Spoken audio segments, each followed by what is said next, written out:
Donc avant de vous présenter le film, j'ai des petites choses à vous expliquer un petit peu avant.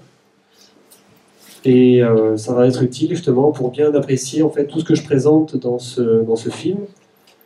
Ou ce qui est dans le film, en fait, j'ai commencé à m'intéresser à ça il y a 4 ans et demi.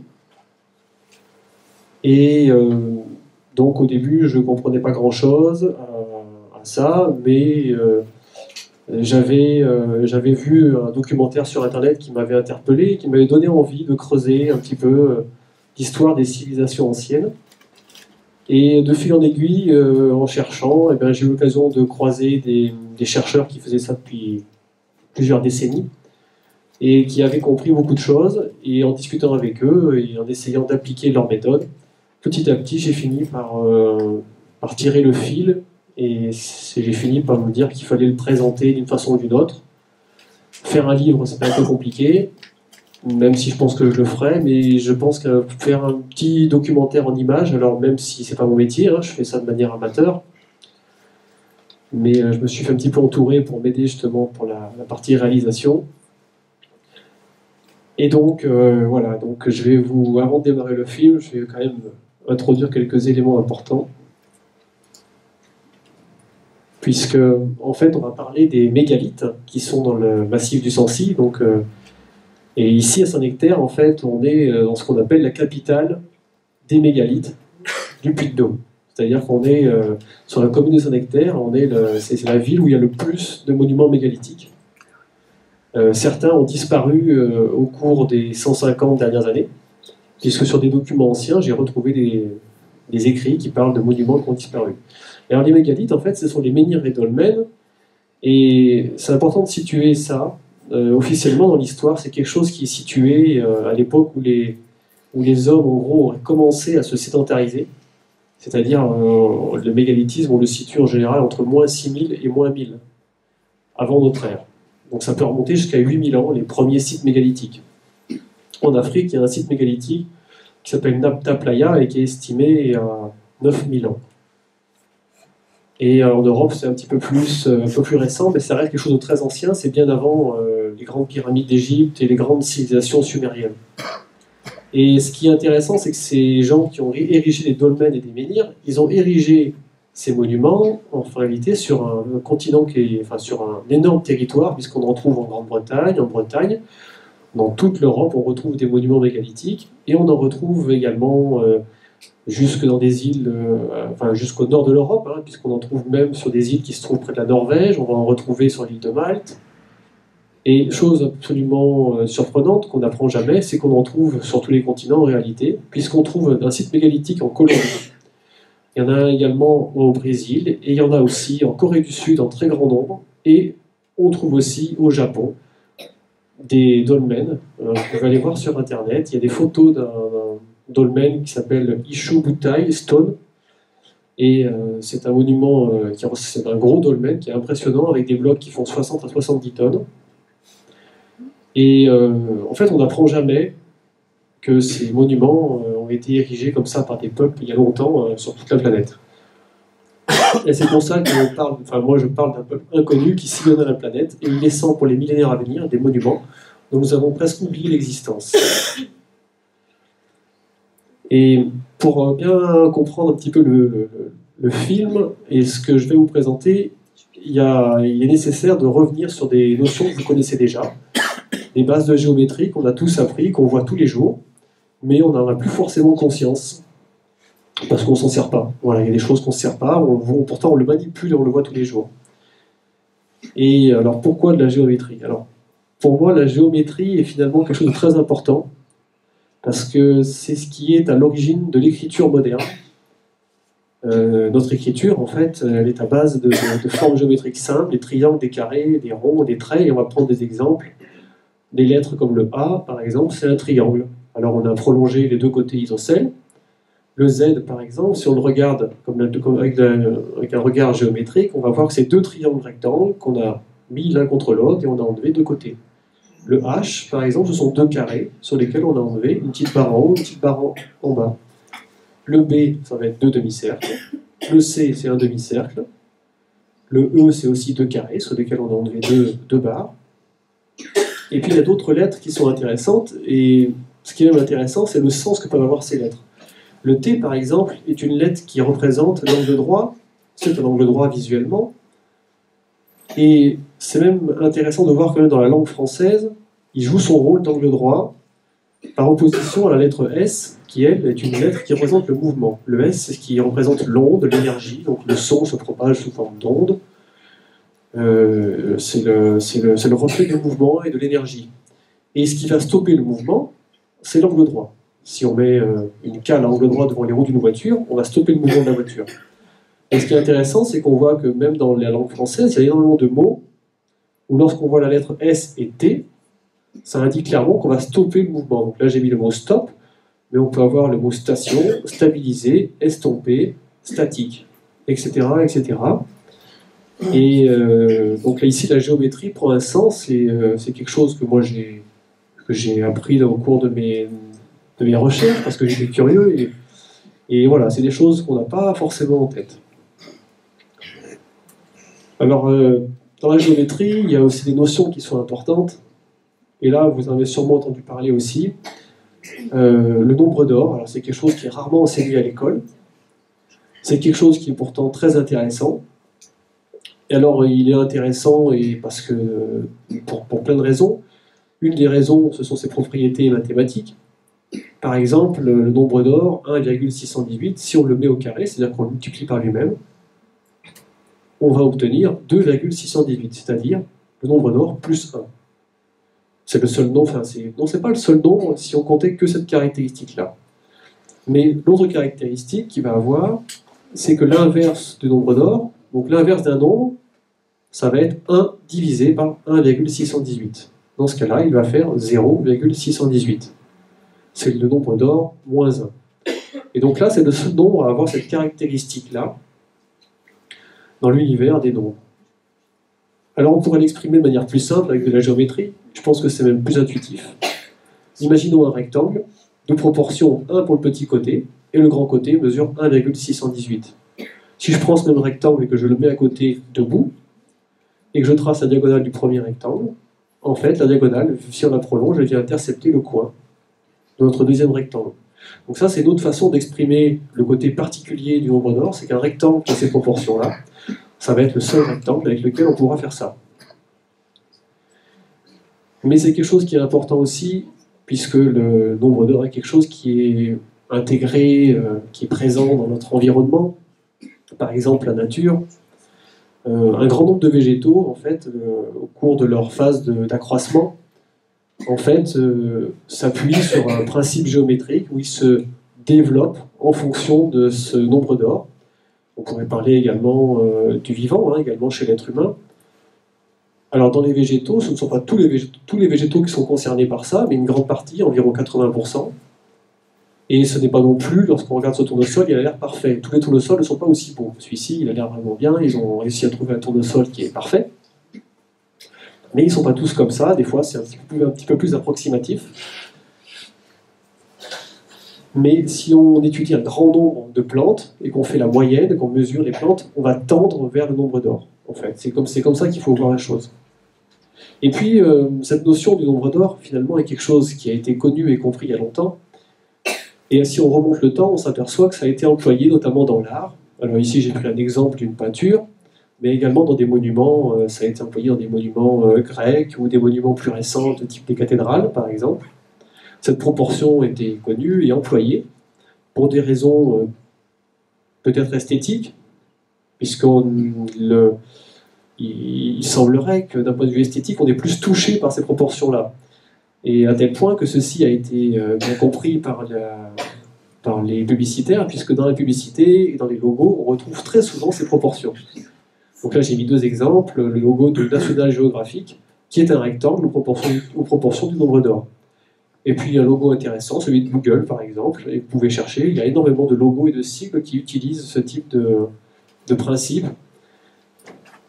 Et bon, en général, je crois que pour avoir discuté avec des gens qui sont dans la communication, c'est en général pour toucher plus facilement le public, parce que le nombre d'or aurait des propriétés pour plus facilement nous émouvoir.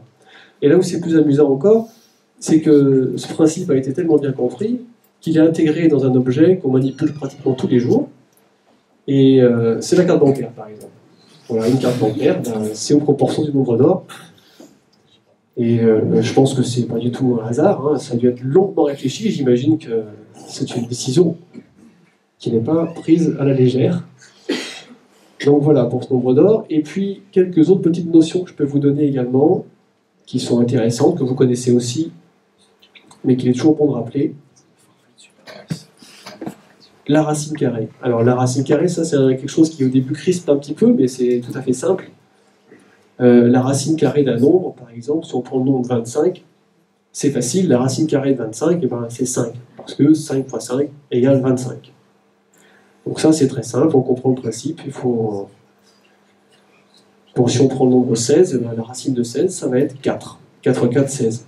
Après c'est plus compliqué si je vous demande la racine carrée de 5, parce que 5, c'est ce qu'on appelle la racine carrée, va nous donner un nombre irrationnel, c'est-à-dire un nombre où on n'arrive pas à trouver une fraction et on n'arrive pas à l'écrire entièrement. On a des nombres qui continuent à l'infini après la virgule. Mais malgré tout, cette notion de racine carrée, c'est quelque chose qui est important et qui sert notamment dans la géométrie, parce que je vais donc vous donner deux exemples.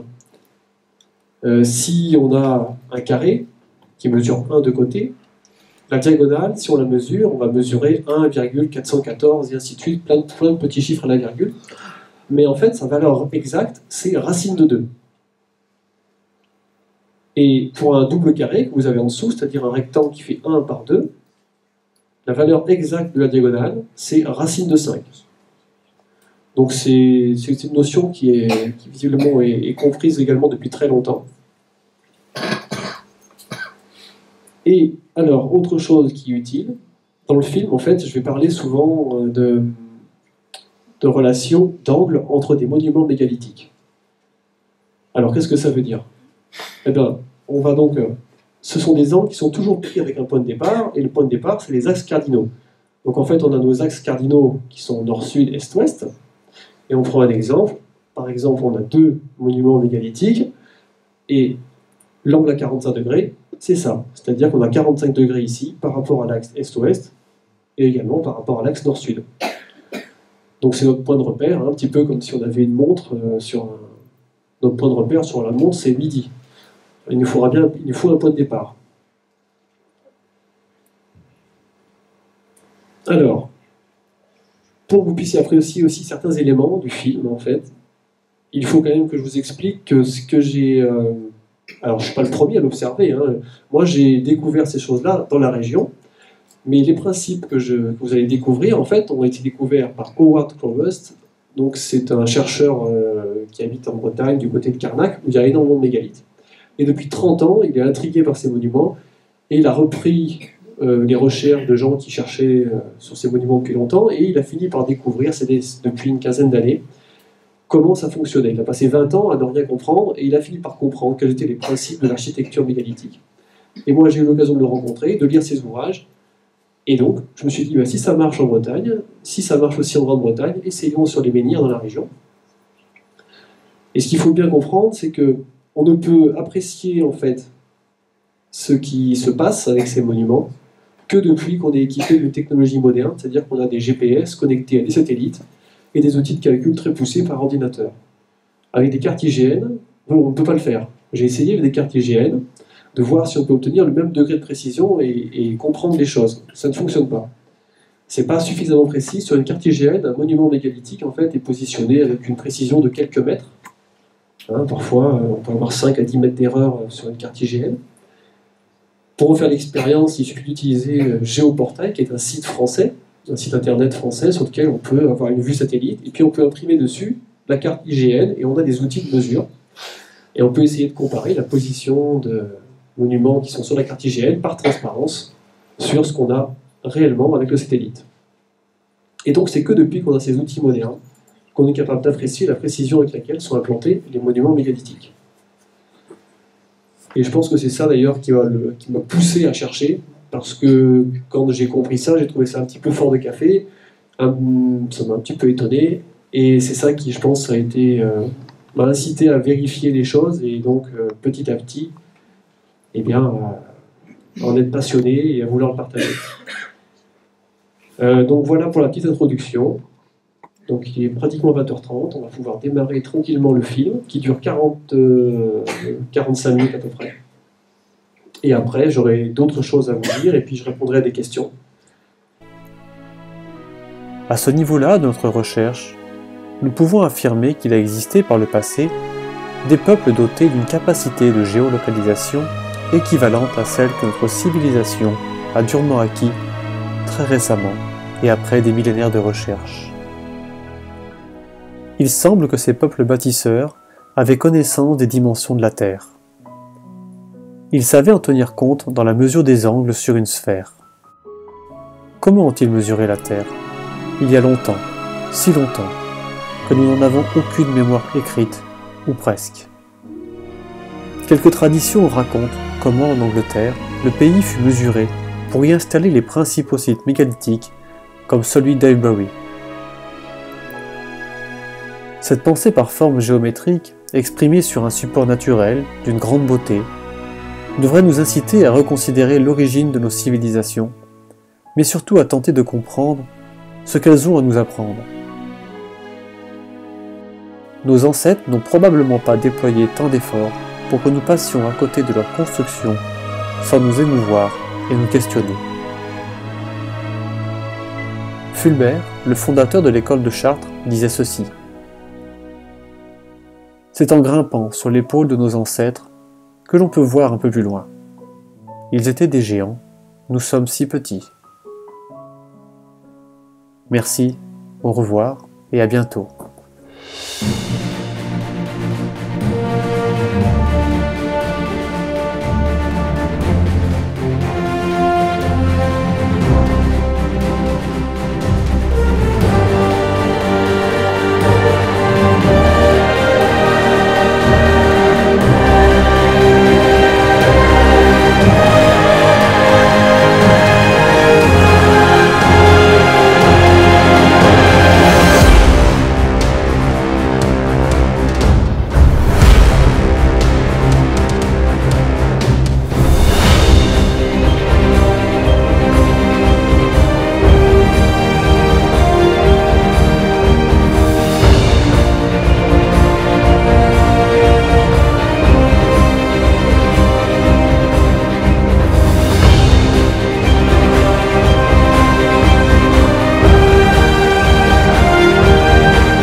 En fait, il y a 4 ans et demi à peu près.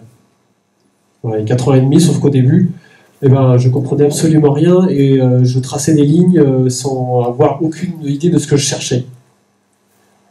Et donc forcément, au début, le risque c'est d'extrapoler. On dit ah tiens, ça ressemble à ça, c'est peut-être ça. Sauf qu'en réalité, si c'est pas suffisamment précis, c'est-à-dire que si on mesure un angle et qu'on a une précision qui est seulement à 0,05 degrés, eh ben c'est pas bon. Alors qu'on aurait tendance à tirer les choses vers nous et à se dire ah ouais, ça doit être ça. Et non, en fait, dans les monuments mégalithiques, les implantations, c'est précis au centième de degré près. Et donc j'ai mis longtemps quand même à tirer ça, mais ça allait très très vite à la fin. C'est-à-dire que les derniers mois, en fait, ça allait très très vite. Et en fait, je découvrais encore des choses que j'ai pas mis dans le film à mesure que j'avançais. Et encore, quand je prépare la conférence, en fait, je regarde des choses et je retrouve d'autres choses. Alors, voilà, et donc c'est... En fait, ça vient assez vite une fois qu'on a compris les principes que vous avez vus là, en fait. Et c'est une sorte de principe modulaire à base de carré, double carré, triple carré. Ça vient très très vite une fois qu'on a compris ça.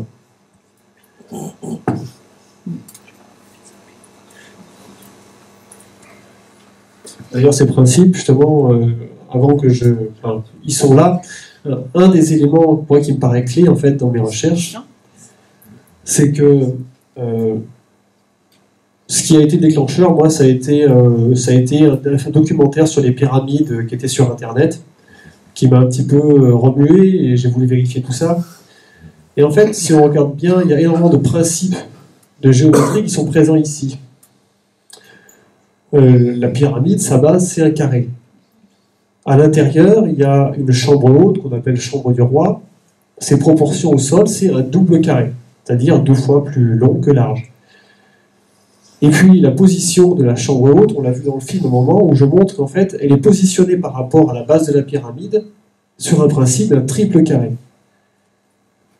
Et puis on peut aller plus loin, puisque cette pyramide avait en fait des proportions qui permettent de découvrir des nombres irrationnels comme le nombre pi et le nombre phi, qui était le nombre d'or.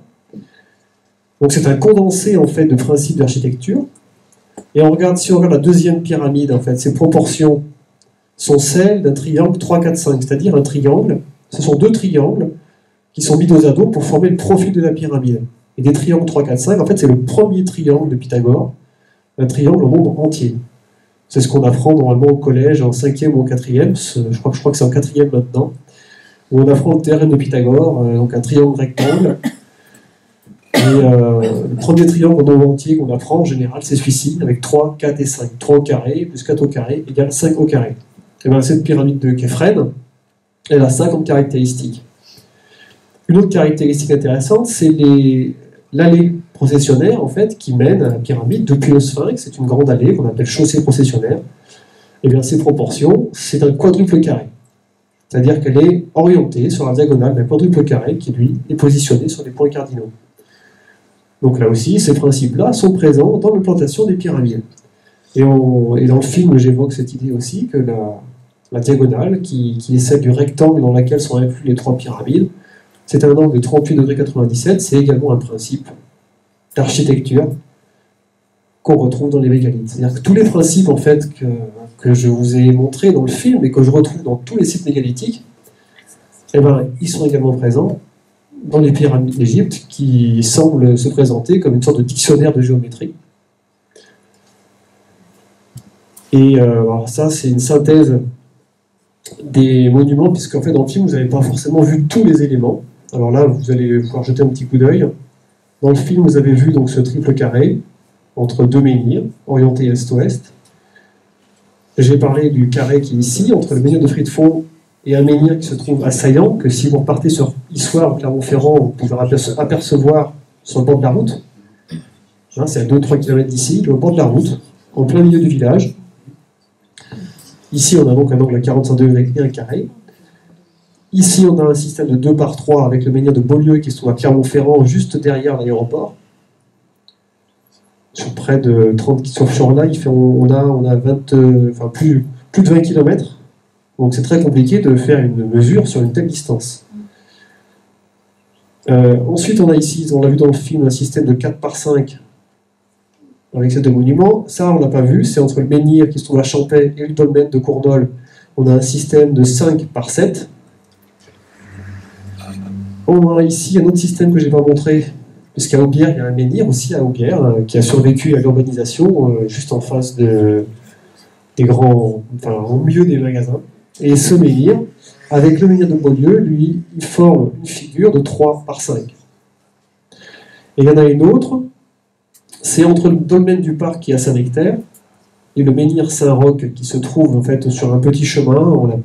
C'est le nom que j'ai vu qu'on lui donne souvent, sur un petit chemin pareil, pas très loin d'ici.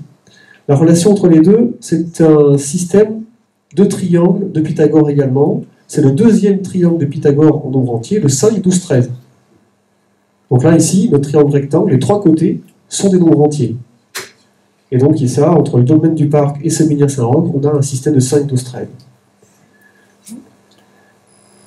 Et bien, ces choses-là, en fait, moi j'ai quand même voulu, même si je n'ai pas besoin, je dirais, d'aller essayer de démontrer que c'est quelque chose qui a été volontairement défini, mais malgré tout, j'ai demandé à des gens qui sont très calés au niveau mathématique, Et donc j'ai trouvé des gens qui sont intéressés par le sujet et qui sont des ingénieurs, et qui sont des programmeurs et qui m'ont aidé à concevoir un petit logiciel sur Excel où on va rentrer en fait les coordonnées de tous les monuments, leur altitude, et qui va calculer pour moi rapidement, plutôt que de passer par Google Earth et de tracer manuellement toutes les mesures, donc ça prend beaucoup de temps, et qui calcule donc les angles et les distances, et qui peut calculer ensuite, selon la marge d'erreur que je vais donner. Donc la marge d'erreur ici, c'est 0,007 degrés. Donc c'est moins d'un centième de degré. Et selon cette marge d'erreur, il va calculer la probabilité que ce qu'on observe est le fruit ou non du hasard. Il faut savoir que plus on met une marge d'erreur élevée, plus c'est facile de trouver des choses. Si je mets une marge d'erreur de 1 degré, je fais ce que je veux. Et même avec la dixième de degré, je peux dessiner tout un tas de choses très facilement. Et ça, c'est quelque chose que j'ai appris parce qu'au début, dans mes recherches, je faisais des choses qui étaient approximatives. Et en fait, je me rends compte que c'était tout à fait hasardeux et que ce n'était pas du tout exploitable. Il faut vraiment être extrêmement précis dans la mesure pour que ça ait un sens. Et du coup, en fait, le résultat sur cette étude, c'est qu'on avait une chance sur 874 000 que ce qu'on a vu était soit le fruit du hasard. Et donc voilà, du coup on est en train de réaliser une notice qui servira, et ce petit logiciel, quand il sera bien terminé, j'essaierai de le mettre en ligne, qu'il soit disponible, parce qu'il y a des gens qui font des recherches comme ça, et c'est intéressant de partager ça, voilà, pour éviter qu'on se trompe, parce que ça nous évite des erreurs parfois. Enfin, moi ça m'a évité de faire des erreurs. Alors, dans le film, j'ai abordé quelque chose qui est un peu audacieux, parce que bon, aborder des angles, dire qu'il y a des angles un peu remarquables, ça peut s'envisager, pourquoi pas. Mais j'ai abordé quand même quelque chose d'audacieux, c'est l'histoire des unités de mesure. J'ai suggéré que l'unité métrique a été employée. Et ça, comment dire, c'est un petit peu hérétique en fait, puisque le mètre a été inventé qu'à la fin du XVIIIe siècle, à l'époque de la Révolution française. C'était l'unité universelle qui a été voulue par l'Académie des sciences pour harmoniser les mesures, etc. Et donc on a envoyé, moi je me suis intéressé à ça, j'ai acheté 3 pavés comme ça, qui sont les comptes rendus des travaux qui ont servi à mesurer, à déterminer l'unité métrique. Alors les deux scientifiques, Méchain et Delambre, en fait, sont partis donc mesurer la distance entre Dunkerque et Barcelone, avec un théodolite. Alors un théodolite, c'est une sorte de jumelles qui mesurent des angles entre des clochers, par exemple. C'est ce qu'ils ont fait. Ils sont allés à Dunkerque, il y a une tour, ils ont mesuré l'angle avec une autre tour, et ainsi de suite. Ils ont fait des triangles jusqu'à Barcelone. Ça a pris plusieurs années, ça a pris 7 ans. Et bien sûr, ils ont également dû mesurer au moins la base d'un seul triangle au sol, et après, par calcul de trigonométrie, calculer toute la longueur de la chaîne de triangle. Alors moi, j'ai vérifié un petit peu leurs travaux, puisque tous les angles qu'ils ont mesurés sont publiés. Et il y a des monuments qui sont encore visibles, les églises sur lesquelles ils se sont appuyés, et des tours qui sont en place. Et dans le film, j'en montre un exemple. Et je n'ai pas trouvé un seul angle qu'ils ont mesuré qui soit aussi précis que ce qu'on observe avec les mégalithes. C'est-à-dire qu'en général, on a des fois jusqu'à 34 dixièmes de degré d'erreur. Et j'ai commencé à retracer comme ça la chaîne de triangles. Et si vous voulez, je m'aperçois que cette histoire d'invention d'unité métrique, eh ben, je me demande s'ils n'ont pas simplement tenté de refaire l'expérience et que finalement ils sont allés chercher l'unité métrique ailleurs.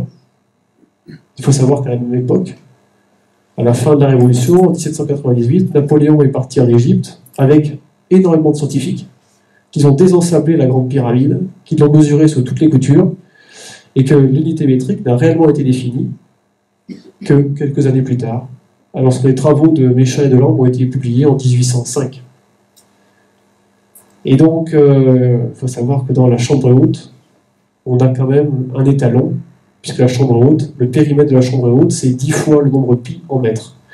Et donc, si on mesure cette chambre haute, et qu'on sait qu'elle est dimensionnée avec le nombre pi, eh ben, on connaît l'unité métrique. Alors, il n'est pas impossible que la véritable histoire de l'unité métrique ait été un petit peu, je dirais, arrangée pour des raisons politiques, parce qu'on était à une époque où il fallait il fallait passer à une nouvelle époque. Hein. On passait de la monarchie et de l'Église qui dirigeait un petit peu l'État. Et donc on passait à ce qu'on appelait la démocratie et la science. Et donc je me demande s'il n'y a pas eu une petite, comment dirais-je, je ne sais pas comment on peut qualifier ça, mais une petite histoire, un conte. Et donc moi j'ai cherché cette histoire d'unité métrique, et dans le film, effectivement, je mets un élément, mais ça, ce n'en est qu'un seul. J'indique en fait entre le menhir de Fruits de Fond et la pierre qui est donc le côté ouest du dolmen, en fait, nous délivre un système de triple carré dont le grand côté mesure 400 mètres. Ça, c'est un élément, et en fait, il y a énormément d'éléments qui démontrent que l'unité métrique a été employée, et c'est ce que je vais vous faire découvrir un petit peu, parce que je ne l'ai pas développé dans le film. Et il y a eu deux mesures, en fait, qui m'ont interpellé durant le film, et durant mes recherches. J'en parle dans le film, à un moment, je dis, voilà, on a 3750 mètres, c'est l'unité de base au triple carré, et on retrouve cette unité entre le dolmen de Forêt et le dolmen de Cournol. Et puis il y a une autre unité. Alors cette autre unité, c'est l'unité de 1666 mètres qu'on retrouve en fait. Donc ça va être de 3750 mètres avec nos 3 carrés. Et dans le film, au moment, je dis qu'entre le menhir de Fruits de Fond et le cœur de l'église de Saint-Nectaire, on a 1666 mètres sur un angle à 45 degrés. Et en fait, moi je sais que c'est un nombre important parce que il est en relation avec la coudée égyptienne. C'est-à-dire qu'un cercle qui mesure 16,66 cm de diamètre aura un périmètre de 52,36 cm, c'est-à-dire une coudée égyptienne. Alors c'est tout à fait surprenant d'imaginer que la coudée égyptienne serait venue jusqu'ici. Je vous montrerai tout à l'heure des illustrations de l'emploi de cette unité de mesure ici, donc à Saint-Nectaire, entre différents monuments mégalithiques. Mais à bien y réfléchir, c'est pas forcément si étonnant que ça, puisqu'on sait qu'il y a des objets, notamment des pierres d'ambre qui ont été taillées pour façonner les différents objets, des bijoux, qui proviennent du nord de l'Europe, qu'on a retrouvés jusqu'en Méditerranée et en Égypte. Et ça, c'est quelque chose d'officiel que les archéologues et historiens reconnaissent. J'ai vu qu'il y a quelques jours une conférence sur Internet d'un historien qui parle justement de cette histoire, de ces objets en ambre qui ont traversé toute l'Europe, donc du nord de l'Europe jusqu'à l'Égypte. Donc ça veut dire qu'il y a des échanges commerciaux, et ce sont des objets qui sont datés avant notre ère. Donc il y a des échanges entre ces peuples du nord de l'Europe jusqu'à l'Afrique depuis très longtemps. Donc c'est peut-être pas si étonnant de retrouver l'usage de cette unité. Bon, ce qui est le plus étonnant, c'est d'être capable de l'exprimer sur d'aussi longues distances, comme on va le voir, sur un terrain aussi accidenté. Alors, une observation importante, c'est que ces deux valeurs sont divisibles par 83,33. C'est-à-dire qu'en fait, 3750 mètres, c'est 45 fois 83 mètres 33. Et 1666, c'est 20 fois 83 mètres 33. C'est-à-dire que c'est des nombres entiers. Et ça, c'est ce qui va m'inciter à chercher. Et dans le film, au moment où je montre qu'on a entre le pic de Brionnais et le puy de Sancy, ces deux monuments. Alors le pic de Brionnais, c'est pas un monument, c'est une montagne. Mais dessus, on a imposé une chapelle qu'on a décalée vraiment le plus au nord du rocher. Et si cette chapelle n'était pas décalée, elle ne serait pas exactement sur un axe est-ouest avec le sommet du puy de Sancy. Et donc la distance, en fait, c'est 115 fois 166 mètres 66. Entre le clocher de l'église et le sommet. Toutes les mesures en fait, que je fais depuis le pic de Brionnais partent du clocher de l'église, donc il y a un petit clocher. L'hypothèse pour moi, c'est que c'était avant un site mégalithique. Et puis, dans le film, évidemment, j'évoque cette idée qu'on a cette mesure également de 3750 mètres entre le dolmen de Forêt et de Cournol, et le menhir de Forêt, au-dessus du lac d'Eda. Et en fait, au début, je ne comprenais pas, parce que j'avais un angle de 10 degrés 24 qui correspondait à aucune figure géométrique connue. Oui, ce que je n'ai pas dit aussi, par exemple, ici, sur mon système de triple carré, entre le menhir de Pierre Fichade qui est à Champais et le dolmen de Lapinaire, on a 10 833 mètres, c'est pareil, c'est soit 65 fois 166 mètres, c'est-à-dire que c'est un nombre entier. C'est-à-dire qu'on a une sorte de module qui fait 166 mètres 66 et qu'on reporte en nombre entier entre les monuments. Et en fait, ici, je ne comprenais pas ce que ça voulait, cette figure, avec un angle de 10 degrés 24 entre ces deux monuments qui me semblent quand même, étant très proches, je me suis dit qu'il doit y avoir une relation entre les deux. Et c'est en regardant les distances, en fait, est-ouest et nord-sud, que j'ai compris. Puisqu'en fait, si au lieu de me déplacer en ligne droite, je me déplace d'abord vers le sud, puis vers l'ouest, je m'aperçois que le petit côté, en fait, mesure 4 fois 166 mètres 66, c'est-à-dire 666 mètres 60. Et donc je retrouve un nombre de fois tellement important, ce type de choses, que ça me semble démontrer au fur et à mesure que l'unité métrique a été employée. Donc ici, voici des exemples d'usage de ces modules en nombre entier. Ici, de Fauhaye jusqu'à Beaulieu vers Clermont-Ferrand, 19 125 mètres, c'est-à-dire 51 fois 375 mètres. Ici, on a 12 000 mètres jusqu'au domaine qui se trouve à Jonas, près des grottes de Jonas, 32 fois 375 mètres ou 72 fois 166 mètres 66, soit 12 000 mètres. Avec le domaine de Saint-Nectaire, le domaine du parc, ici, et le menhir de Fauhaye, on a 44 fois 166 mètres 66.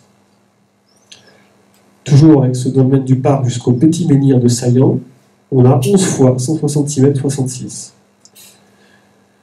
Et donc on fait une synthèse, ça c'est une carte synthèse, voilà, où j'ai retracé avec 13 des 15 monuments qui sont toujours à leur emplacement d'origine, dans un rayon de 24 km.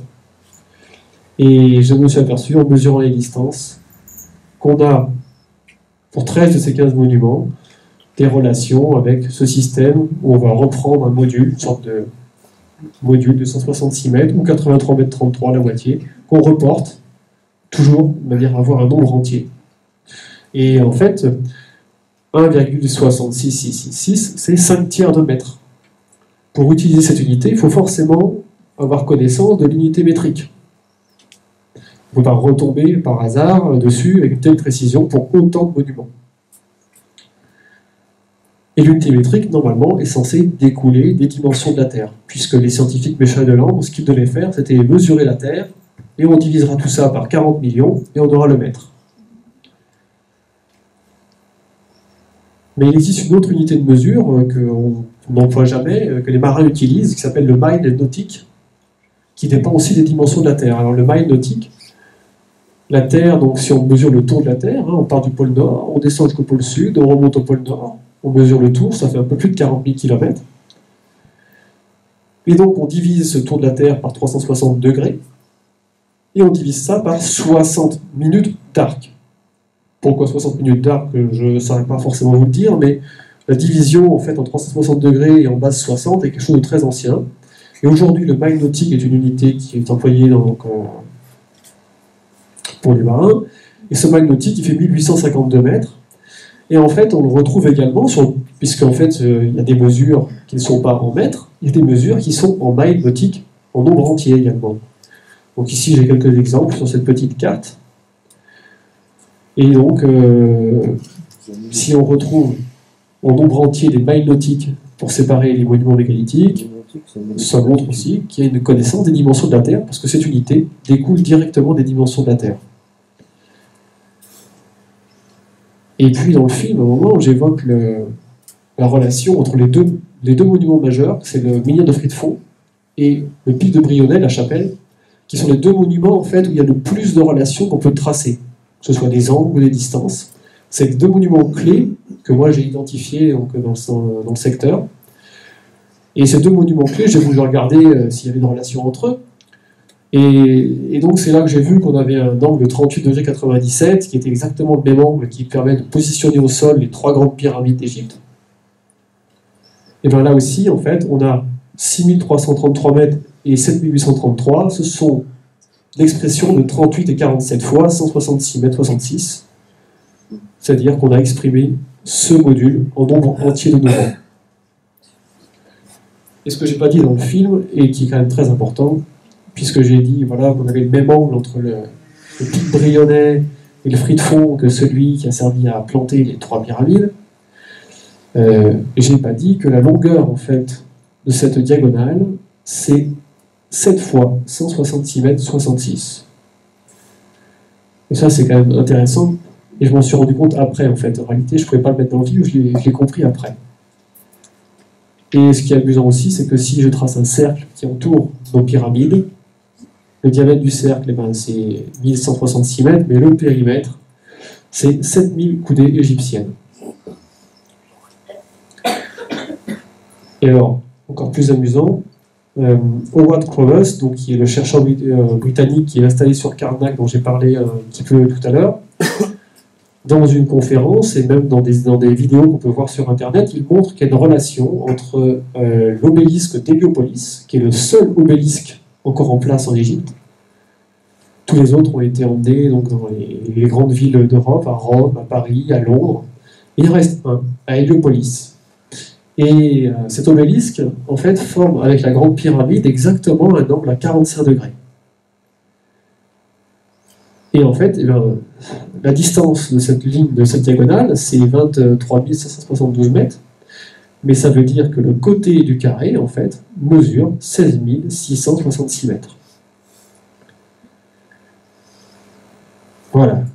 Ça, c'est bon, l'unité métrique, qui pour moi, et ce sont des exemples, mais j'ai beaucoup d'autres exemples, pas forcément que dans la région Auvergne, mais moi, voilà, maintenant, j'ai mis longtemps, en fait, à admettre pour moi-même cette idée un peu farfelue, et il faut être un peu audacieux, je dirais, pour le dire, parce que, bon, on peut passer pour un fou. Il y en a qui l'ont fait avant moi. Mais voilà, donc, il y a énormément de faits qui le démontrent aujourd'hui. Et puis, on peut même se poser la question et se prouver avec des outils statistiques comme on a fait tout à l'heure. Hein. Moi, j'ai demandé à ces spécialistes ingénieurs qui sont habitués à manier tout ça. Et donc, on a réfléchi. Et donc, bon, je vais peut-être pas forcément m'attarder sur ça parce que c'est un peu des mathématiques, c'est pas forcément le plus passionnant. Mais il faut savoir qu'on a quand même 13 monuments sur 15 qui sont concernés par cette mesure. Et que donc la probabilité d'avoir tout ça, en fait, si on prend un exemple, avoir que 3 valeurs qui fonctionnent, c'est facile, j'ai une chance sur 3. En avoir 4, j'ai 7% de chance. En avoir 5, j'ai 1%. En avoir 6, j'ai 0,16%. En avoir 7, c'est pas beaucoup. Et ainsi de suite. Enfin bref, au final, j'ai au mieux une chance sur 58 000 d'avoir pu observer ça.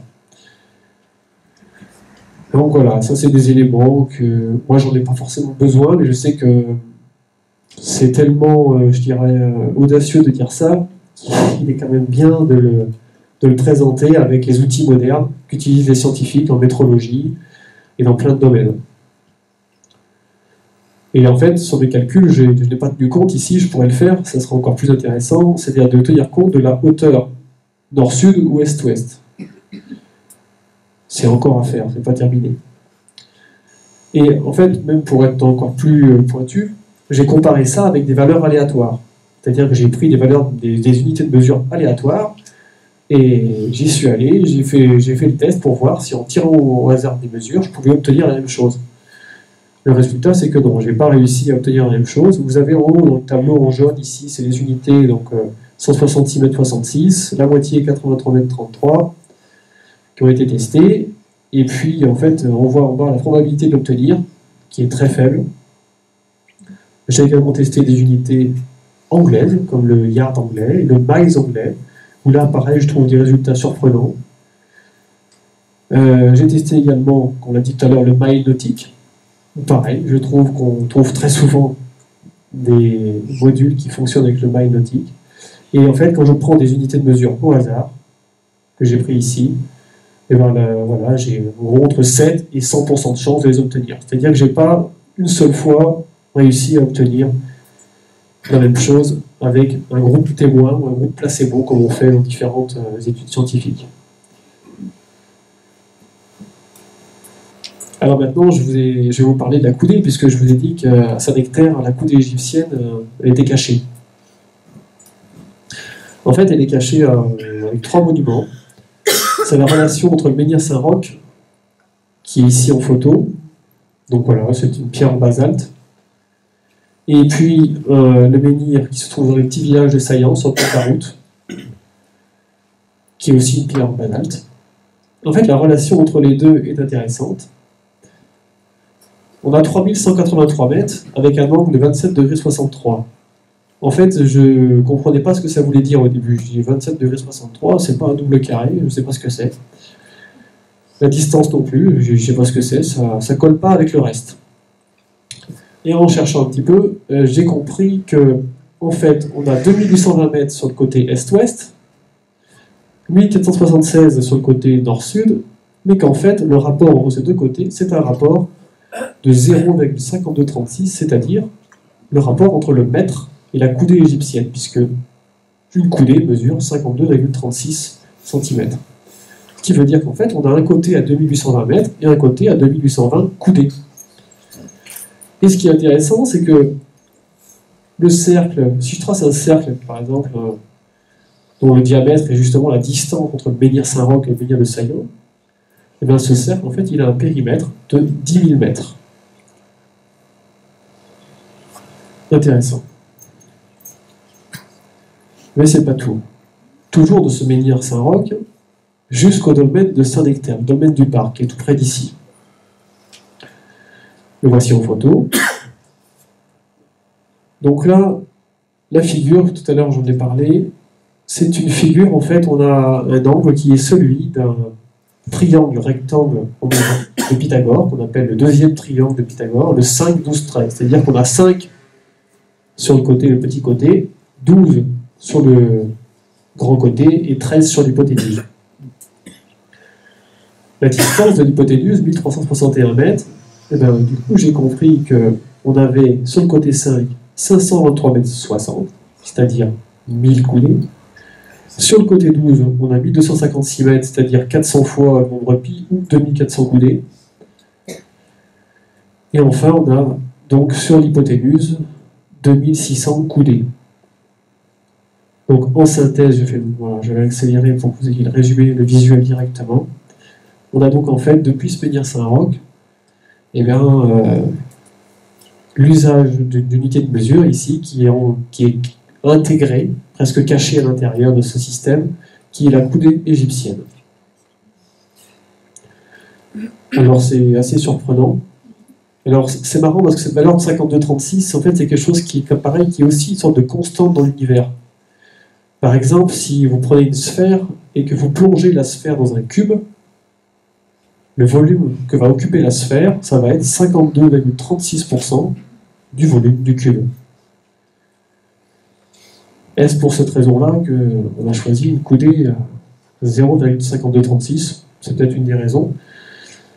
Mais voilà, cette relation entre le mètre et la coudée est quelque chose de très étonnant. Et c'est en fait, ça a été sûrement le point de départ de mes recherches, puisque dans ce documentaire que j'avais vu sur Internet, il était question de la relation entre le mètre, le nombre pi, le nombre d'or et la coudée. Et je trouvais ça assez étrange. Et en fait, plus je cherche et plus je découvre que cette relation est très ancienne et avérée. Alors, je vais maintenant vous montrer aussi quelque chose qui n'est pas dans le film, mais pourtant j'aurais dû le mettre, mais je l'ai compris après. Ce que vous avez en bas, c'est un petit double carré, c'est ce qu'on voit au début du film, la relation entre l'église du Pic de Brionnais et la petite chapelle qui se trouve à Crest. On a un double carré qui est orienté nord-sud, et puis du même Pic Brionnais, de cette chapelle, dans le film, à la fin, je montre qu'il y a une relation avec le menhir de Beaulieu, où on a un système de 4 carrés, orienté nord-sud. Et là, ce qui est intéressant, en fait, ce sont les dimensions de ces systèmes. Ici, l'unité de base du petit carré, c'est 1157 mètres. Et l'unité de base des 4 grands carrés, c'est 6945 mètres.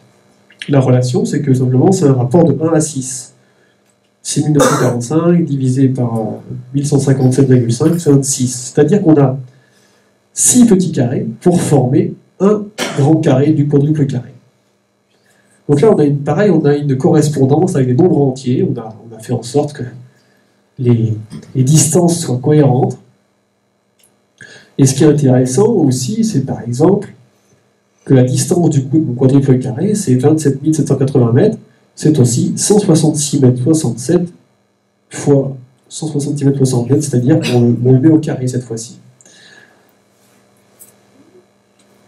Et alors, pareil, ça je m'en suis rendu compte qu'après la première projection du film, à la fin, quelqu'un m'a fait la remarque, que je n'avais pas vue, c'est que du coup, en fait, on a un autre triangle qui se dessine ici, puisqu'en fait, en bas ici, on a 6 petits carrés pour les grands carrés, mais comme on a un carré en plus là, ça nous en fait 7.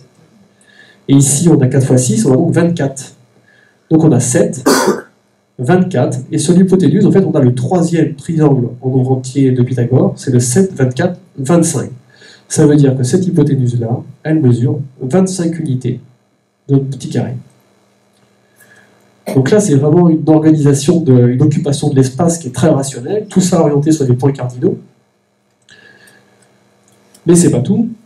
En fait, j'ai compris même que ces bâtisseurs-là étaient capables de tenir compte d'un paramètre qui au départ me posait problème, c'était la différence d'altitude entre les lieux.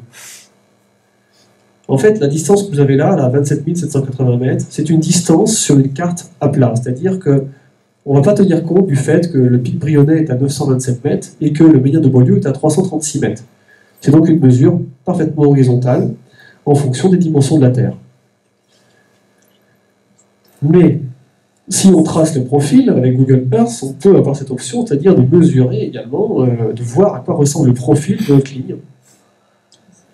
Et donc on voit bien qu'on a une sacrée différence d'altitude, parce qu'on n'est pas du tout à la même altitude, et donc on va avoir une longueur qui va être plus longue.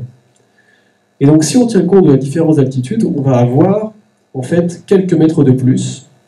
Donc sur la diagonale ici, qui fait 28 632 mètres, on va rajouter 6 mètres, qui est lié à la différence d'altitude entre le pic de Brionnais et le menhir de Beaulieu.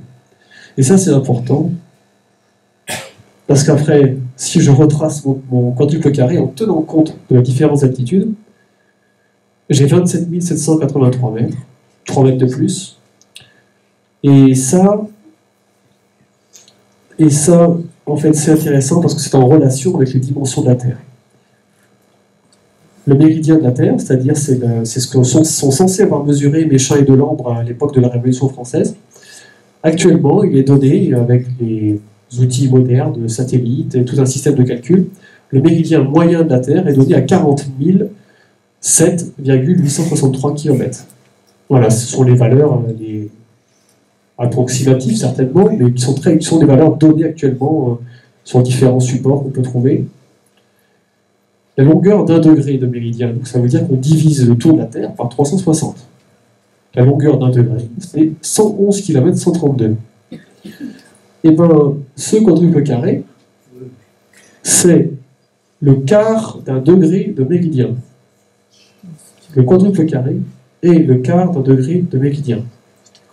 C'est un message tout à fait clair, ici, où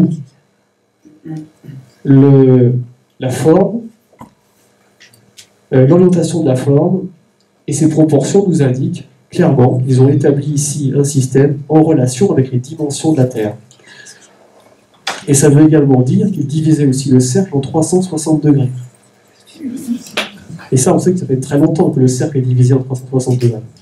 Puisque les Sumériens, déjà, utilisaient la base 60, et ça, c'était sumérien, on peut quasiment situer ça jusqu'à 5500 ans avant nous. Et donc, on voit émerger ici une capacité absolument incroyable à déterminer les distances, l'altitude, et tout ça en relation avec la Terre. Il faut savoir que ce que je vous ai donné là comme valeur du méridien, c'est le méridien moyen. Et pour calculer le méridien moyen, il faut connaître la Terre parfaitement. Il faut tenir compte du fait qu'on a des océans, qu'on a des montagnes, etc. Parce que tous les méridiens ne mesurent pas ça. Si je prends un méridien qui passe par l'océan Atlantique, il va faire un petit peu moins. Si je prends le méridien qui passe par l'Himalaya, il va faire un petit peu plus. Et donc ce quadruple carré, lui, est en relation avec le méridien moyen de la Terre. Et c'est une des observations qui mettent en évidence qu'il y a une relation entre les mégalithes, les dimensions de la Terre, et que ces gens-là en avaient parfaitement conscience. Alors, on va faire un peu autre chose que des mathématiques. même si c'est quelque chose qui en fait est important pour comprendre, puisque c'est un peu par là qu'on arrive à entrer dans la compréhension de ces choses qui nous touchent un petit peu, hein, parce que voilà, on est tous un peu curieux de ce qui s'est passé avant. Mais ces gens-là, ils ne faisaient pas que des mathématiques. Ces gens-là, ils avaient aussi un sens visiblement très pointu, ils avaient envie de relier la terre et le ciel. Et en Bretagne, Howard Crowell a clairement démontré que les monuments mégalithiques, et ça avait commencé à être fait déjà avant lui, mais que tous les monuments en fait sont disposés de manière à répondre aussi avec des phénomènes simples comme les solstices, les équinoxes, ou les levées, les couchers de lune, qu'on appelle lune mineure ou lune majeure. Donc ce sont des phénomènes qui se passent dans le ciel, auxquels on ne fait pas forcément attention.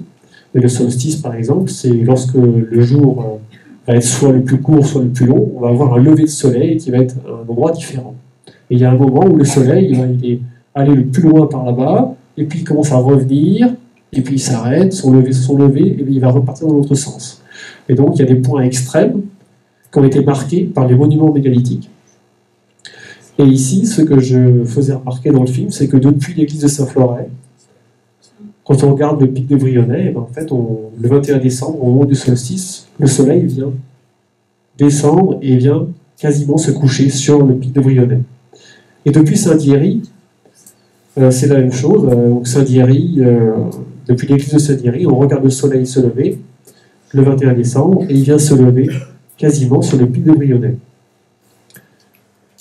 Donc ça donnait cette espèce de chose surprenante qu'on avait vue tout à l'heure dans le film, la relation entre ces trois monuments, Saint-Floret, Brionnais et Saint-Thierry, disposés sur un rectangle d'or en fonction du solstice. Mais il y a d'autres monuments mégalithiques où on peut voir des choses comme ça, qui sont intéressantes. Par exemple, le menhir de Foix, le coucher de soleil au solstice d'hiver, en fait, il vient se faire sur le col de la Croix Saint-Robert, qui est donc un col qui est très visible quand on se promène dans le massif du Sancy. Ça fait vraiment une cuvette presque parfaite, on le voit de très loin, le col de la Croix Saint-Robert. Et le 21 décembre, le soleil vient se coucher exactement dans le creux du col de la Croix Saint-Robert depuis le menhir de Foix.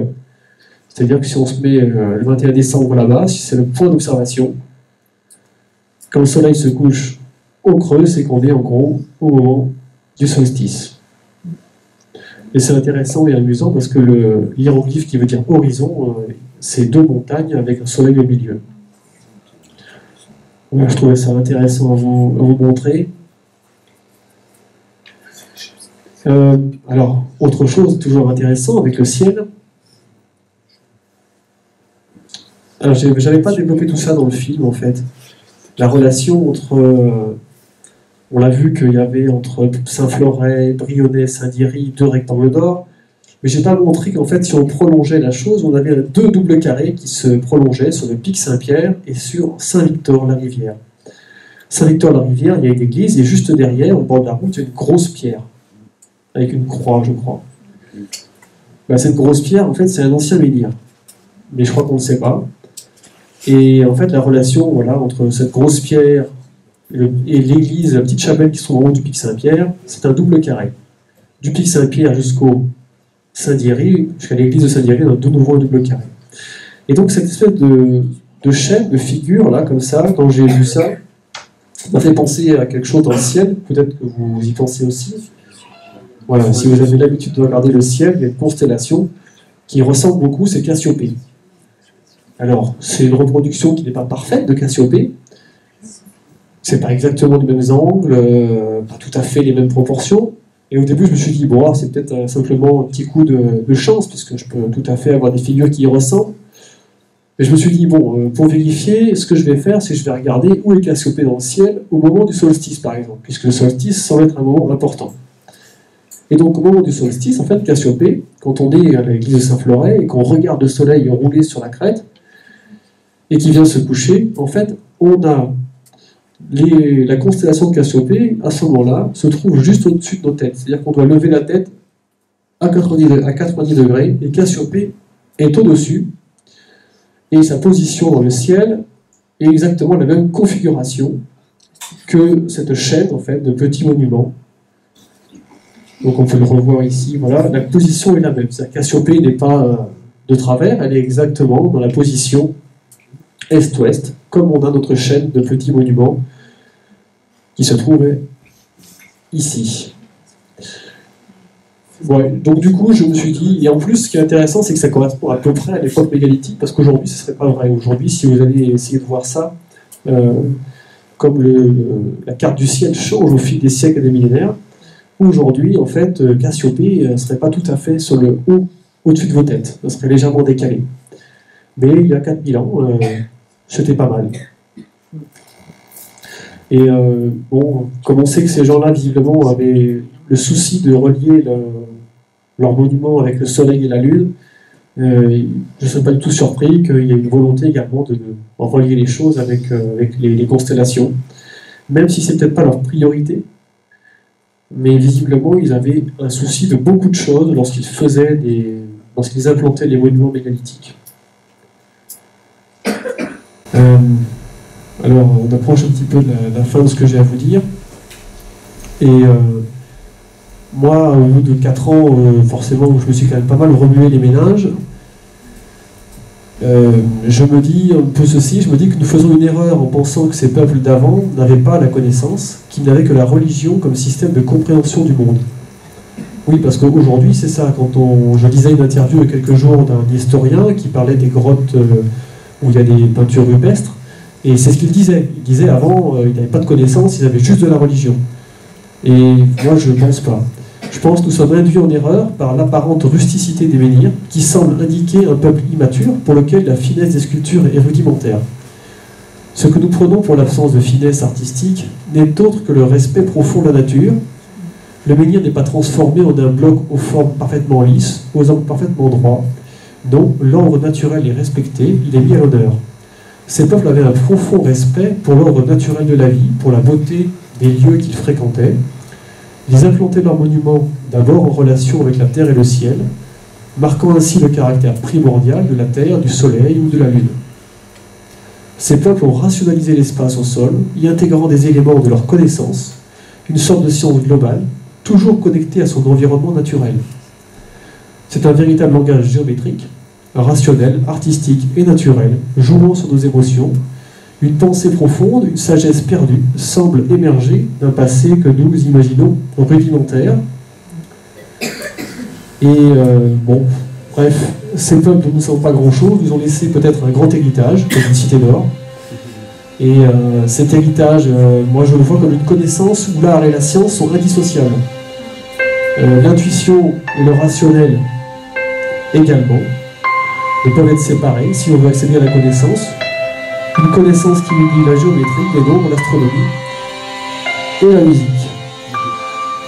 Ce que vous entendez là, en fait, c'est une musique qui a été constituée par des musiciens amateurs, peut-être même professionnels, je ne sais pas. Elle est sur YouTube. En fait, ils ont pris le nombre d'or et puis ils ont attribué à chaque nombre du nombre d'or une note. Et donc, avec chacun leur instrument, ils se sont mis à jouer ces notes. Et ça donne cette petite mélodie. Et puis je termine par une petite citation que j'aime bien, qui est d'Albert Jacquard. Il disait « Tant de mains pour façonner le monde, et si peu de regards pour le contempler, et j'ai envie d'ajouter, et tenter de le comprendre. » Voilà, je vous remercie pour votre attention. Et puis, le film sera disponible sur Internet dans quelques mois. En attendant, il est sur la chaîne Vimeo de Epistéméa, également disponible en DVD. Et j'ai ici quelques exemplaires en fait. Alors pourquoi Epistéméa? Parce que c'est un peu grâce à eux que j'ai pu découvrir toutes ces choses-là. Si je n'avais pas découvert leur travail, j'aurais pas été en mesure de vous proposer tout ça. Voilà, donc si vous avez des questions, et bien maintenant je peux y répondre, j'ai le temps. Je laisse à 18 minutes.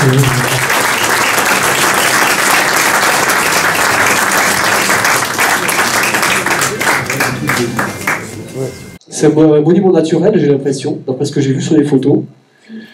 Et si on n'est pas sûr que c'est un monument construit, je préférais pas l'intégrer. Maintenant, il est possible que des monuments naturels comme ça soient... J'ai pas l'impression que ça soit naturel. Enfin, je sais pas. Il y a des gens qui m'ont dit que c'était pas... Mais je voudrais que j'aille voir. Il faudra aller voir. L'élargir. Oui, ça c'est possible. Voilà. Mais je pense que les monuments, en fait, il y a tout un tas de chaos qui sont des sites importants. Par exemple, la Dent de la Rancune, eh ben, c'est quelque chose qui est en relation avec des mégalithes. Mais ce n'est pas un mégalithe. C'est un élément qui est mis en relation avec les principes géométriques qu'on a vus là, avec certains mégalithes. Et comme j'ai montré qu'il y avait le puits de Sancy, c'est pareil. En fait, je pense qu'il y a des éléments de la nature qui ont été intégrés dans l'architecture mégalithique. Et peut-être que le chaos de fleurs est quelque chose qui en fait partie. Je ne suis pas allé voir, il faudrait que j'aille voir, hein, parce que je ne sais pas du tout. Je sais à peu près où ça se trouve maintenant. Et j'irai m'y promener, quoi. Hein. Mais en fait, il y a des choses que je présenterai sûrement dans d'autres conférences et je montrerai comment certaines montagnes et des éléments comme la Dent de la Rancune, en fait, sont reliés également avec les mêmes principes géométriques. Et il y a peut-être des éléments comme ça, d'éléments naturels remarquables, qui sont aussi en lien, quoi. Oui, alors il y a eu des travaux qui se rapprochent un peu des vôtres, même s'ils sont très anciens. C'est l'abbé Perrier. L'abbé Perrier, voilà. J'ai lu. Vous avez... Alors lui, il ne s'intéressait pas au côté métrique, mais il s'intéressait au côté astronomique des choses. Donc on se retrouve avec les mesures à l'équinoxe et tout. Et également, il s'est intéressé à un point très particulier, c'est le magnétisme. Donc pour ceux qui ont connu l'abbé Perrier, soit à Rochefort-Montagne, il s'intéressait à la Rochefort-Lente, soit sur le secteur de Besse, donc il se promenait avec son pardon. Oui.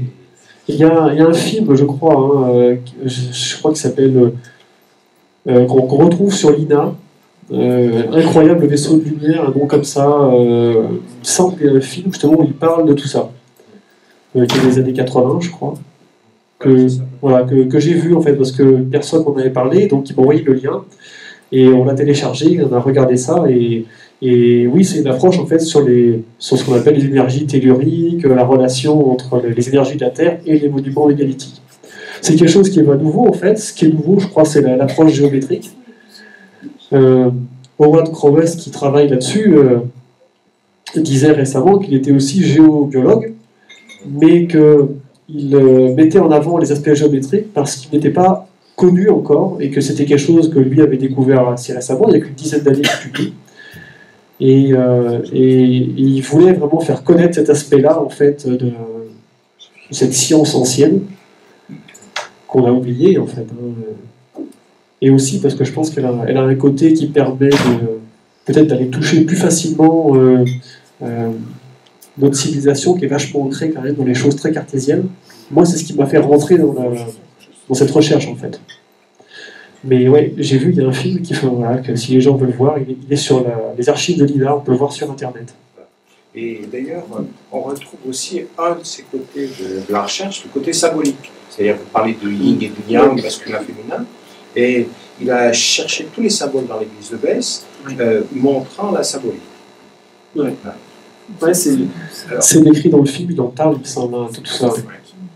Alors, par ailleurs, notre travail est intéressant, et je dirais, il y a urgence dans la mesure où il y a beaucoup de pierres dressées ou moins bien dressées qui ne retiennent pas suffisamment l'attention et une pelleteuse de façon malencontreuse ou de façon très intentionnelle peut évacuer, faire disparaître des tracés, et c'est ce qui a failli se passer, puisque l'église de Besse, qui, selon l'abbé Perrier, et puis on en avait discuté longuement, était vraisemblablement un site mégalithique, puis celtique, puis chrétien.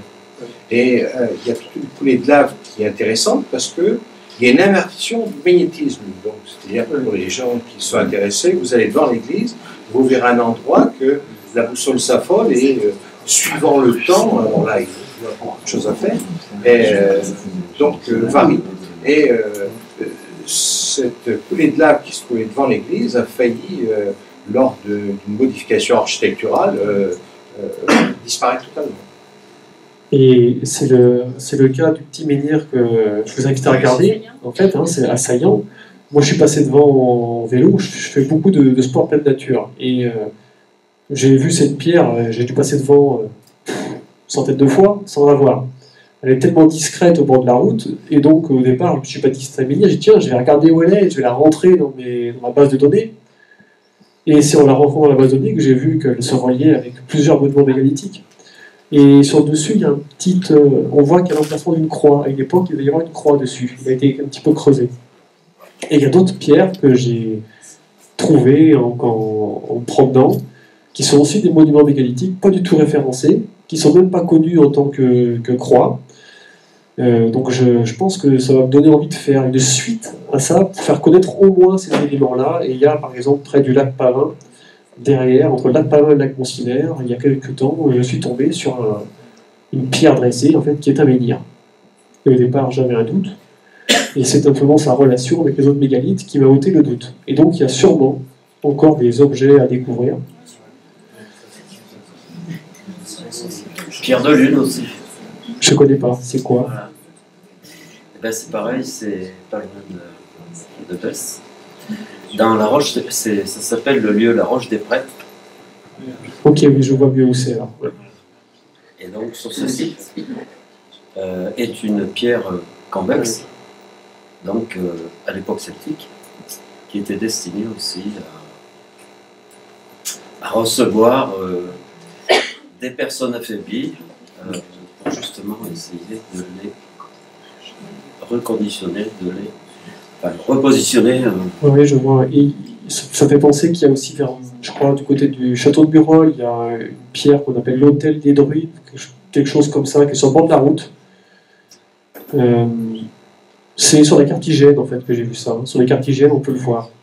Entre Saint-Nectaire et juste avant d'arriver au château de Burol, sur la droite. Il faut regarder sur une Cartigène. Je ne suis pas allé voir encore ce que c'était.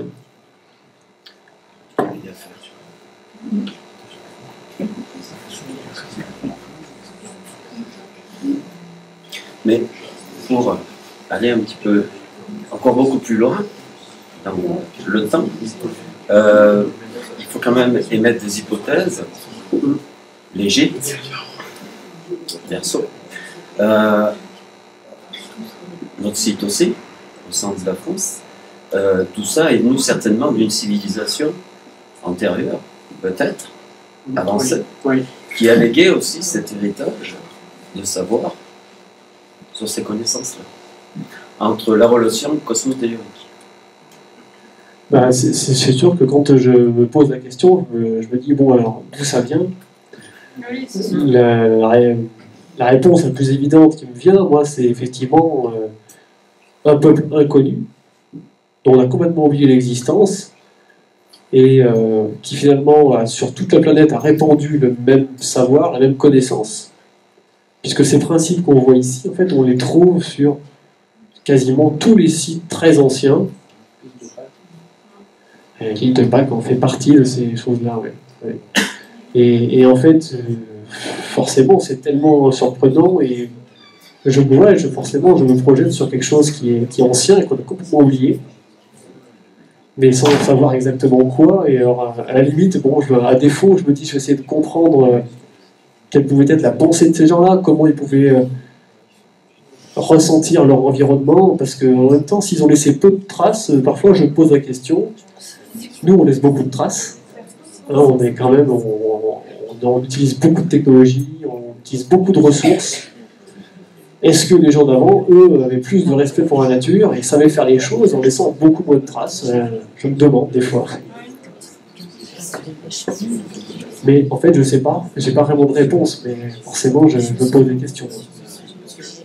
Ce phénomène de respect de la nature, on voit très bien aussi au niveau taoïste chez les Chinois, où déjà l'expression du Tao s'exprime chez l'homme, qu'il est le milieu entre le ciel et la terre, qui prend les énergies célestes pour les transformer, qui prend les énergies telluriques pour les transformer, et les rendre soit au ciel, soit à la terre. Donc cette capacité très, très ancienne qu'avaient les anciens taoïstes chinois reflète totalement l'idée de structurer aussi avec toute l'astronomie connue qu'ils avaient à l'époque. Oui, de toute façon, je suis d'accord, hein, parce que moi, même quand je regarde juste, quand je repense juste aux tribus d'Amazonie qui existent encore, ou même les Indiens d'Amérique, leur relation qu'ils avaient avec la nature, pour eux, une montagne était sacrée, une rivière était sacrée, ils n'avaient pas une relation comme on a nous avec la nature. Nous, la nature est un outil pour nous, on l'exploite, on n'y met pas de caractère primordial ou sacré, quoi. Il y a quelque chose de différent, à mon avis, entre ce qu'on fait aujourd'hui et ce que les gens faisaient avant. Et c'est peut-être pour ça qu'on n'arrive pas à comprendre du tout pour l'instant, parce qu'on n'a pas le même conditionnement, j'ai l'impression. Petite question, est-ce que vous avez fait une relation avec les maillages telluriques et tout ça, là, au niveau de l'implantation des... Ben, en fait, je ne sais pas le faire. Ouais, mais par rapport à des géobiologues... Eh ben, c'est quelque chose que j'aimerais faire, j'en connais quelques-uns, du coup, avec qui j'ai pu discuter, mais moi, je ne sais pas faire, en fait. Je ne maîtrise pas du tout ce savoir-faire. Et ce serait intéressant, en fait, de le faire avec eux, d'aller sur des sites et de voir si eux peuvent détecter d'une autre façon, comprendre les choses avec leur regard. Ouais, parce qu'après, le fait qu'il y ait des règles, comme vous l'expliquiez si bien, mais après, il doit y avoir autre chose par rapport à... Enfin, je sais pas... On peut imaginer qu'il peut y avoir autre chose. Ouais, moi je sais pas en fait. Ouais, parce qu'effectivement, une personne me disait que peut-être que la position était obtenue justement par la capacité à ressentir des réseaux telluriques qui seraient répartis sur la Terre de manière harmonieuse. C'est une des hypothèses qui est proposée, puisqu'on n'a pas retrouvé de satellite, de système de mesure, on n'a pas tout ça. Et en fait, je ne sais pas si on peut le faire vraiment, il faudrait essayer. Ce qui n'est pas évident à savoir, c'est qu'en fait, les forces de la nature, par exemple, le nombre d'or dont on parlait au début, en fait, ils s'expriment dans la nature, mais jamais de manière parfaite. Il faut faire un grand nombre de mesures pour avoir, en fait, par exemple, des fleurs dont les proportions vont tendre vers le nombre d'or. Alors, je ne sais pas, est-ce que ces notions de maillage vont pouvoir se répartir avec suffisamment de précision? Est-ce que leur priorité, c'était de s'appuyer sur une mesure rationnelle et objective, et puis de exploiter également ces réseaux que moi je ne maîtrise pas? Je ne sais pas ça en fait. C'est des choses qui sont à creuser aujourd'hui. Il faut relier un petit peu ces approches en fait entre la géobiologie et cette approche purement géométrique en fait. C'est quelque chose qui a à faire à relier. Il y avait une notion technique dans la technique humaine en fait, de la machine qui c'est lié comme à la musique en fait. Telluriquement, les gens de connaissance ils disaient là-dessus, ils se rendent compte de l'accordage comme un musicien accorde sa guitare. C'est ça, voilà. C'est effectivement les capacités du corps humain. Moi, en fait, en tant que... Enfin, je pratique beaucoup de sport pleine nature, et donc j'ai appris à exploiter les sensations du corps pour gérer l'effort, tout un tas de choses. Et je pense qu'effectivement, il y a des tas de choses qu'on ne soupçonne pas dans nos capacités à percevoir les choses. Ce qui n'est pas évident, après, c'est d'être capable de différencier en fait, l'émotion et la chose. Parce que moi, aujourd'hui, quand je vois un avenir, j'arrive à ressentir de l'émotion, alors qu'avant, ça ne me faisait rien du tout parce que je ne m'y intéressais pas. Aujourd'hui, comme je m'y intéresse, je suis forcément touché. Et du coup, je ne sais pas, moi, faire la différence. Et c'est pour ça que je dis que je ne sais pas. Alors, pour aller dans ce sens, je crois que la connaissance mathématique et la connaissance de la nature est beaucoup moins importante qu'autrefois. On le perd. J'en veux pour exemple, les Bédouins dans le désert, ils arrivaient à s'orienter, ils n'avaient pas la boussole. Et bien tout simplement, en écartant les bras, et scientifiquement on essaye de le démontrer, c'est qu'il y a des petites plaques réceptrices, il suffit de s'écarter, et on arrivait à trouver l'orientation comme ça. Donc il y a ceci. Pour aller dans le même sens, c'est qu'on est peut-être un peu moins instruit vis-à-vis de la nature, ben, on ne fait rien avec la nature. On ne sait pas passer une nuit dehors, on ne sait pas allumer un feu, et la connaissance mathématique, c'est terrible. Au Moyen-Âge, tous les constructeurs utilisaient 3, 4, 5, c'est-à-dire la corde à 13 nœuds, de façon tactile. Maintenant, on apprend les mathématiques dans une classe et il n'y a pas de manipulation. Donc on perd tout ça, et excusez-moi, mais on perd toute notion mathématique, parce que dans nos jeunes générations maintenant, même les tas de multiplication sont ignorés. Ben oui. Ouais, mais c'est certain qu'on a perdu on est vraiment très assisté dans le monde actuel. Hein.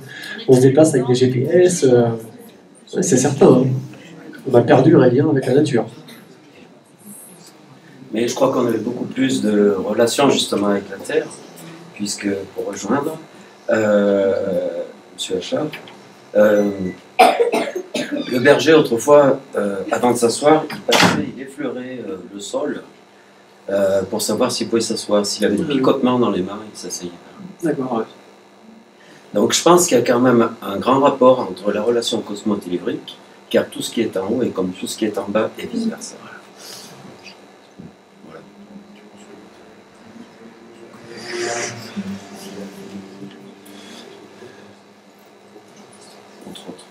N'hésitez pas, hein, si vous avez des questions, n'ayez pas peur. Merci. De rien, de rien, de rien. Vous avez essayé, il fallait s'y pencher. Ouais, il fallait s'y pencher. Hein. Mes amis, des fois, ils sont surpris, ils disent les menhirs l'hôtel, ils nous ont mis de l'eau à disposition là-bas. Si vous avez soif, vous pouvez vous servir. Hein, ils nous l'ont gracieusement offert. Voilà, moi je reste là parce que je dois ranger le bazar, donc je suis disponible si vous voulez parler.